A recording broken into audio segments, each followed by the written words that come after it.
அனைவருக்கும் வணக்கம். இன்று ஏப்ரல் 8, 2024. இன்றைய தங்கம் மற்றும் வெள்ளியின் விலையை பற்றி பார்ப்போம். முதலில் இன்றைய வெள்ளியின் விலை. நேற்று 87 ரூபாயாக விற்கப்பட்ட 1 கிராம் வெள்ளி இன்று கிராமிற்கு 1 ரூபாயும் 10 கிராமிற்கு 10 ரூபாயும் அதிகரித்துள்ளது. அதன்படி இன்று 1 கிராம் வெள்ளி 88 ரூபாய்க்கும் 10 கிராம் வெள்ளி 880 ரூபாய்க்கும் விற்கப்படுகிறது. 1 கிலோ வெள்ளியின் விலை 88,000 ரூபாயாக விற்கப்படுகிறது. அடுத்து 24 கேரட் தங்கத்தின் விலை.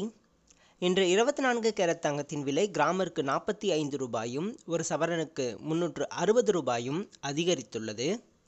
அதன்படி இன்று 1 கிராம் 7,130 ரூபாயாகவும் 8 கிராம் 57,040 ரூபாயாகவும் விற்கப்படுகிறது. 10 கிராம் 71,300 ரூபாயாக விற்கப்படுகிறது. அடுத்து 22 கேரட் தங்கத்தின் விலை. இன்று 22 கேரட் தங்கத்தின் விலை கிராமிற்கு 45 ரூபாயும் ஒரு சவரனுக்கு 360 ரூபாயும் அதிகரித்துள்ளது. அதன்படி இன்று 1 கிராம் தங்கம் 6,660 ரூபாயாகவும் ஒரு சவரன் தங்கம் 53,280 ரூபாய்க்கும் விற்கப்படுகிறது. 10 கிராம் 66,600 ரூபாயாக விற்கப்படுகிறது. நன்றி.